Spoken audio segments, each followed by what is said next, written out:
Thank you, Rachel, and thank you, Joshua, for opening and freshening the perspectives for this discussion, for this topic, Facing Modernity, the Jewish Dimension. We have some half an hour now for discussion, which will start with our two discussants.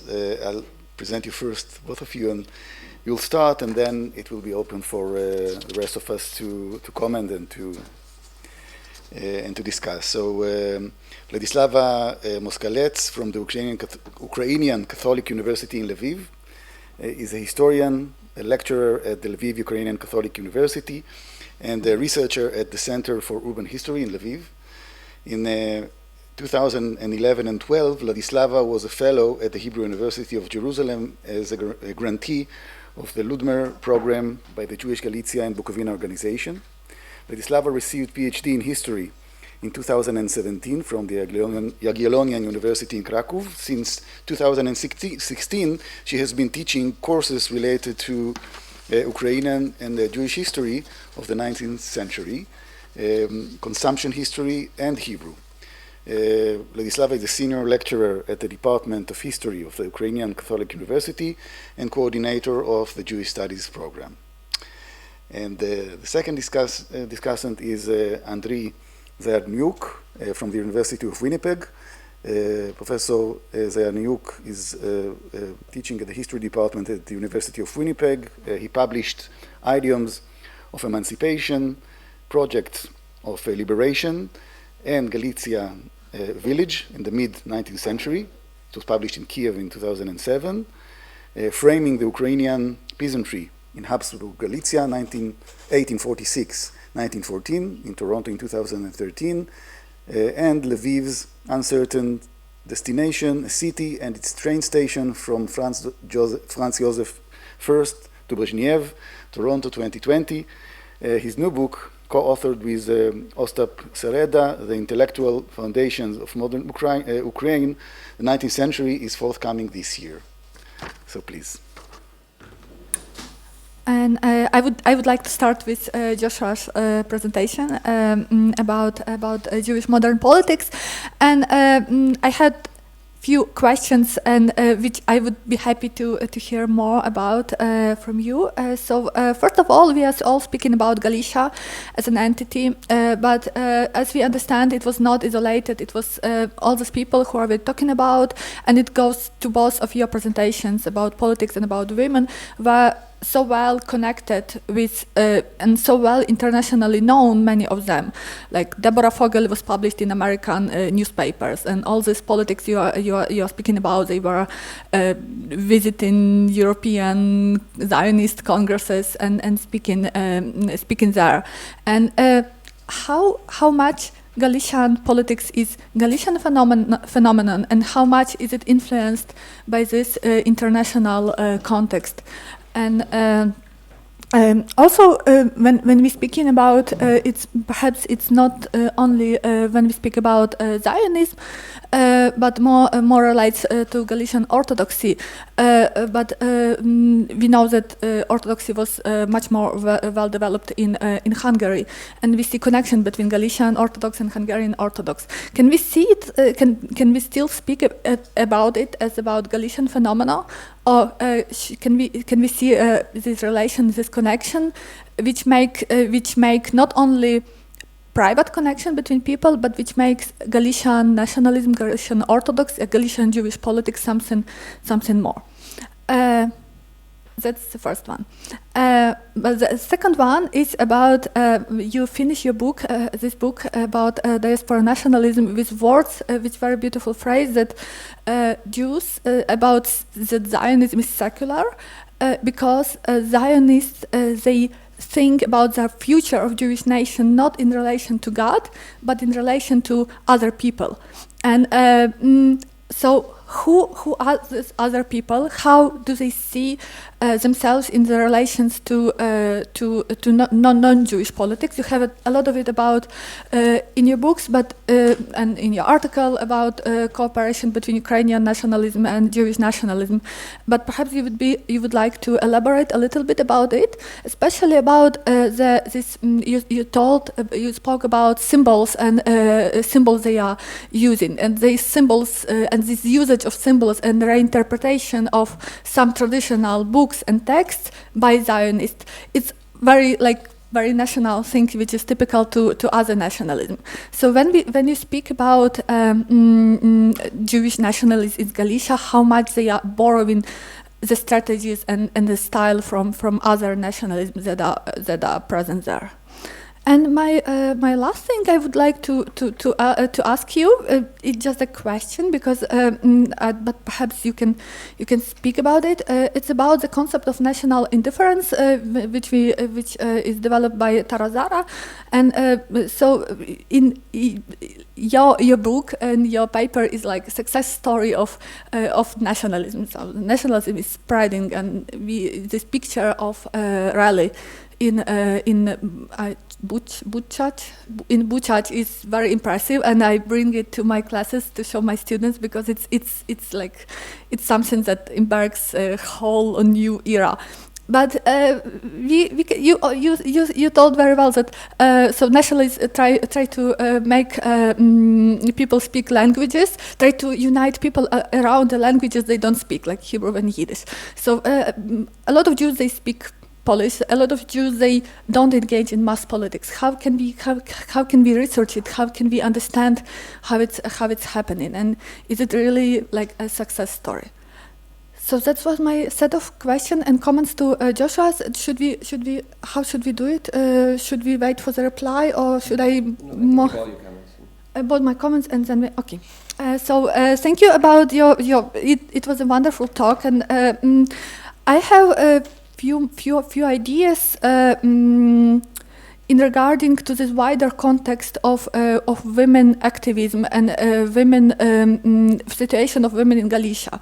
So first of all, when we read 19th century sources, I read the sources by Ukrainian women, like Ukrainian writer Lesia Ukrainka, who was not from Galicia, who was from Russian Empire, and when she visited Galicia, she felt that the situation of women was much worse than in the Russian Empire, and Galicia was such a provincial place, and women, even educated women from well-to-do families, women who were part of the elites, because she was part of elite by herself, and she communicated with such women. They were very much oppressed, and when her cousin wants to move from Bulgaria, and she decides where to move, she said, no, "Don't go to Galicia. It's like the worst place. It's worse than in Bulgaria. Like don't go there." And I still don't know. Is it perspective? Does it reflect this situation objectively? But can we speak that Galicia was, because of its provinciality, because it was not very well economically developed, because of some traditional values more important for people there, the situation of women was worse, and when we speak about Jewish women. The second thing is we see this expectation of modern nationalism, and we see it also everywhere among Ukrainian nationalism, among Lithuanian nationalism. So women should be guardians of nationalism, and women are usually in 19th century press, in 19th century sources, women are usually blamed for not for being too much assimilated. Ukrainian women are blamed for being too much assimilated to Polish culture. Jewish women are also blamed for this, and they are supposed to. In view of modern nationalism, woman acquires a new role. So she's supposed to become an educator of children. She's supposed to keep them and bring them up in this national character, national style. And from what you said, I also have this feeling. But can we differentiate this nationalist, usually male perspective from real situation of women and real situation even in families? So can we blame them for not being national enough? So that's my second question. The third one is there is a term convened by Ukrainian Canadian scholar Marta Bohachevska-Chomiak, American scholar, sorry, Marta Bohachevska-Chomiak. When she speaks about Ukrainian activism, Ukrainian women's activism, she speaks about pragmatic feminism. And what does it mean? It means that women usually did not engage, women activists in the end of 19th century, beginning of 20th century, they didn't engage so much in developing new ideologies, and they didn't engage so much about thinking about feminism, but they tried to engage in more practical issues, and like education of children, like fight with prostitution and with women with Mädchenhandel in Galicia. And can we see it in also in Jewish among Jewish women? And also, do you think that it was the only way to become a feminist at the time? I have a very nice example you didn't mention in your talk, but I guess you know about. It's Cecilia Clafton, who was a scholar. She was one of the first women educated in Lviv University. She was a biologist. She worked with a famous scholar Rudolf Weigel, and during World War I, when World War I, and she was successful, and she was supposed to have a good career, but during World War I, she was engaged in these relief efforts for refugees and for women who were unemployed because of the war. And she became very famous as an activist. She started a craft school in Lviv, and so she was visiting different countries. She came to Palestine, she came to the United States. And she became successful in that way. So are women moving to this activism because they cannot achieve success in this traditional male-dominated fields like academia and so on? And also the second example which comes to my mind is an article by Natalia Alexiun on Balaban female students by Meyer Balaban, who also were like suffering from this double discrimination, and who didn't become famous scholars. It's very hard for me. I was looking for one job for a list of female historians, female Jewish historians who dealt with Jewish studies before World War II. And it was very difficult to find. And the only thing I found in Galicia in Eastern Europe, and the thing which I found, it was Natalia Alexiun article. And it's a very sad article. It's about how women start something and how they are. It's very hard for them to overcome this challenge in academia, and then the Holocaust comes, and they until they cannot. They just have to survive, and most of them does not survive. And also the last question, I'm sorry, I have more questions about women than about politics, but it's about social mobility. Who are these women who are able to make difference? Because they come in from shtetls, when we speak, like from these small places, like Deborah Fogel comes from Bursztyn, Cecilia Clafton comes from Ternopil. I think Rosa Malcerova also comes from something else. So do they make it, is it an example of social mobility, or or are they coming from this elite circles? So that's a lot of questions. I thank you, and I have to. Thank you. Okay. Thank you. Yeah, I'll just turn my chair this way. Well, thank you for excellent presentations, and I will start with Joshua's. All those definitions of modernization as differentiation, efficiency, management, those scientific definitions from the 1960s. I mean, the irony is that some would argue they don't really apply to Galicia. Even before World War I, the agriculture is completely inefficient. Those tiny peasant farms are actually less efficient than century before. There are no factories, no real industry. It's all, casual labor, petty traders, small craftsmen. So yeah, there are real problems with social change, right? And in all those series of modernization, social change should happen simultaneously, more or less, with political change or as a precondition for political change. And in your presentation, modernization or modernity came basically by decree, right? 1867, emancipation, and that's why all of a sudden Galicia becomes a modern place, kind of spiritually modern, politically modern, intellectually modern. And I also liked your idea that, of course, nationalism is not the only modern option there, right? If you look at the orthodoxy, it's changing, it's becoming modern. I also like the term integrationists instead of assimilationists.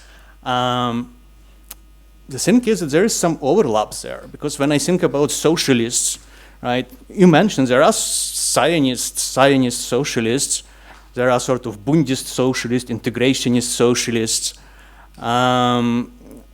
So I think national, and then you mentioned themselves, there are national programs, right? There are national programs present in all those options, essentially. And I'm not sure that Herman Diamant was a complete assimilationist, because this Polish social democracy with its Jewish section, they weren't militant atheists, right? They actually allowed for religion to have place in people's lives. And if I'm not mistaken, Diamant himself was a practicing Jew, religious Jew, in a way. Even his option can be seen as integrationist and not pure assimilation. I also like this incident you mentioned from 1873, right? The first direct elections to the Reichsrat, and you have this Polish domination coming, right? And you have this first political alliance between Ruthenians and Jews. And of course, we all know about this later political alliance between Zionists and sort of Ukrainian National Democrats. And this 1873 episode is forgotten, because on the Jewish side, we actually have integrationists, right? And on the Ruthenian side, we also have conservative Ruthenian council. I think in the Ukrainian historical tradition, we call them old Ruthenians. So they are not exactly kind of modern Ukrainian nationalists at the time. But what they do is actually quite revolutionary, because you have rural Catholic priests voting for Jewish candidates, which is actually quite shocking for many other Catholic priests in the province, and was actually quite rare for Central Europe of the 1870s. So thinking again about all those options, and if national program is present there, I wonder if you could talk more about kinds of national programs we see there, because if Zionist program is not the only possible outcome at the moment, how about kind of Ashkenazi Jewish nation or Eastern European Jewish nation, which I think lots of people from the Russian Empire, Bundists from the Russian Empire, that's how they imagined actually their kind of nation, their cultural community as Eastern European Jewry.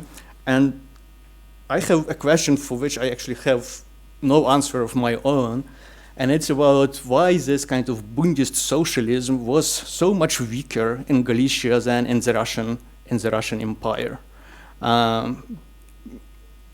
Definitely Polish social democracy was a more popular option, and even those founders of the Jewish Social Democratic Party they created, but then for a while they go back to the Polish social democracies and they separate again. Like, what was the most important difference here? And thinking about again this concept of modernity and what was modern about all those options, maybe their availability.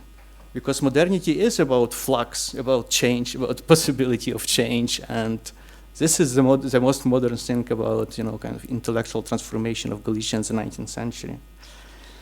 So, discuss Rachel's presentation, I am, doubly disadvantaged here because I don't know Jewish history and I don't work on gender.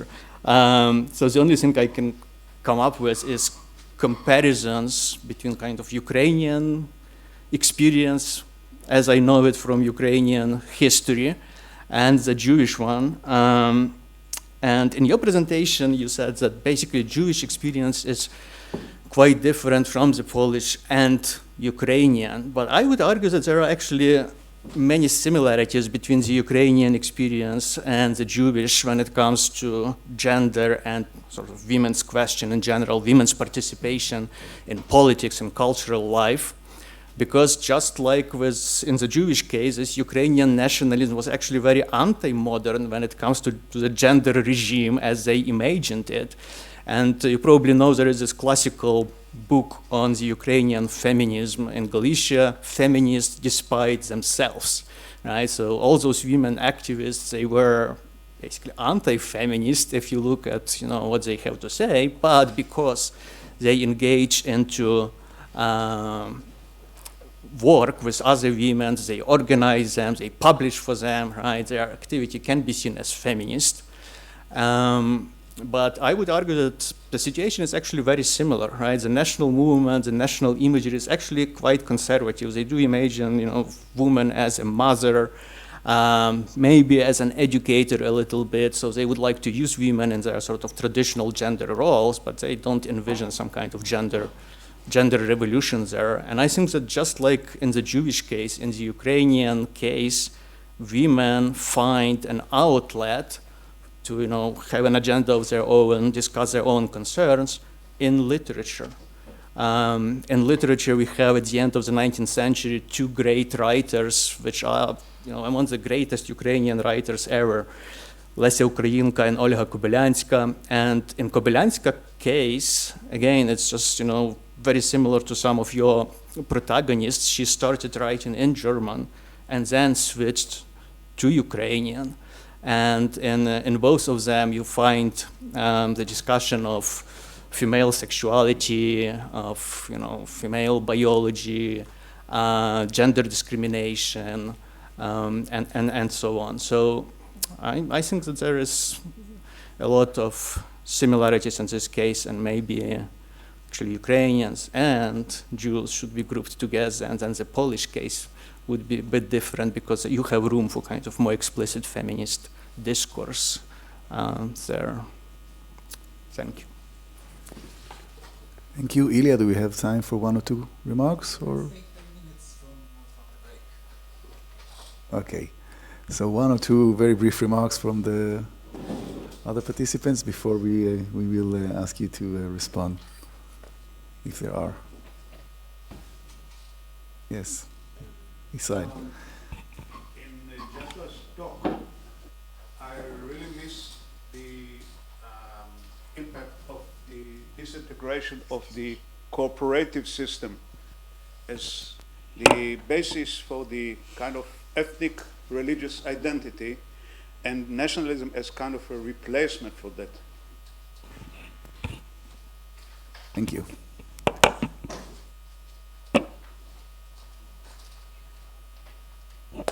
That's the real Michael Silber.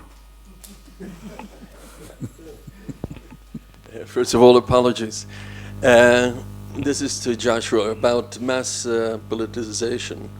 I wonder why, since you seem to be working on orthodoxy as well, you seem to be implying that politics is a matter of notables until a certain point when you have a much larger sort of mass mobilization. But coming from the perspective, let's say, of Hungary, where the Orthodox neolog fights, I think, mobilized the entire Jewish population on the eve of the first elections to the Hungarian parliament.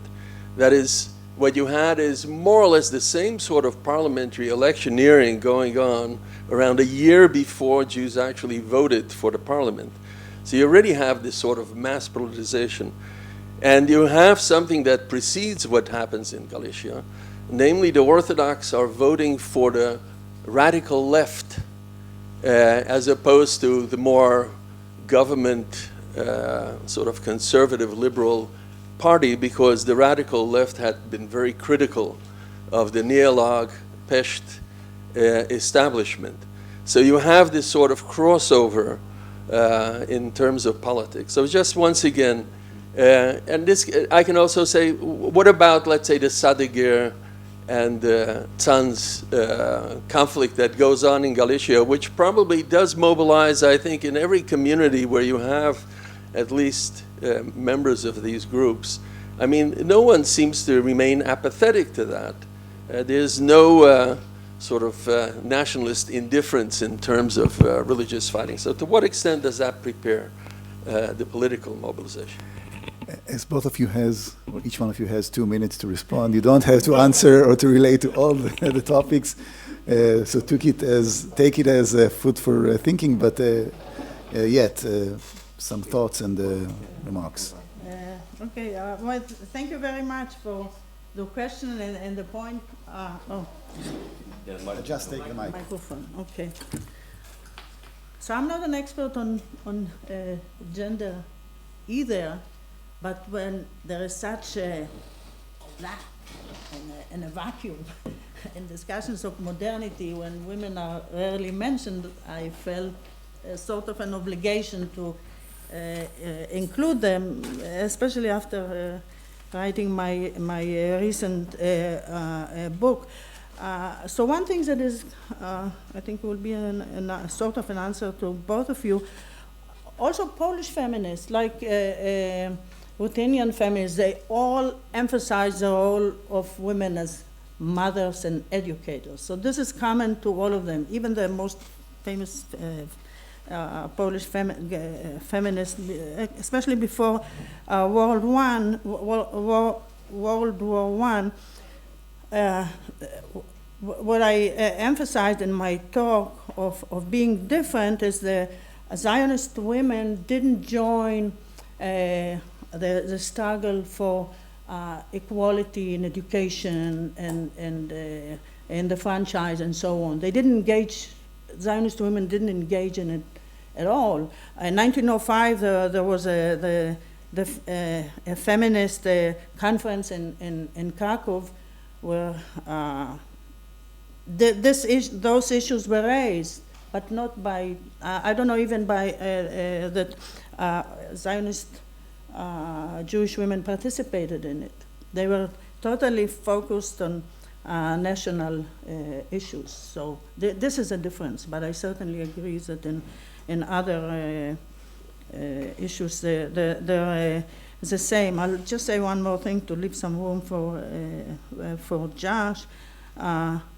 The question of whether it's a real situation or for some it's real, for others it's imagined. And I know that Fradl Stock came from a small shtetl, and in her story she really describes late 19th century shtetl, which for a woman from Krakow would sound like the beginning of 1800 or whatever. So it depends where you go, what you see, and so on. So I don't know if we can give like a general question, what is real and what is, it depends on the personal and the personal experience. You said 2 minutes, so I don't want to take Thank you. Yeah. Yeah, 90 seconds, I guess. Thank you so much. I took a lot of notes, and I'm happy to talk during coffee about some of these issues. I'll just address a couple of them in the time I have. First of all, Michael, thank you so much for those 2 points. Point really well taken, and I'm going to go back and rethink them, and particularly Sadegor Sans. I just picked up recently David Assaf's book, Expansion, on the subject, and I didn't think of using it that way, and I will. I'll reread it and look at it carefully, and thank you for that. It's a really great point. I didn't think of Sadegor Sans as politicization, but it really is, and I think I need to go back, so thank you for that. I want to talk for just 30, 40 seconds on the issue of Jewish, non-Jewish politicization. So it's obviously symbiotic in many ways. So I would say, I mean, you see it, cultural influences in the Yiddish press and later in other nationalist presses, you see reference to the activities of especially Ukrainians above all. Often it's complementary. Often it's quite nasty, right?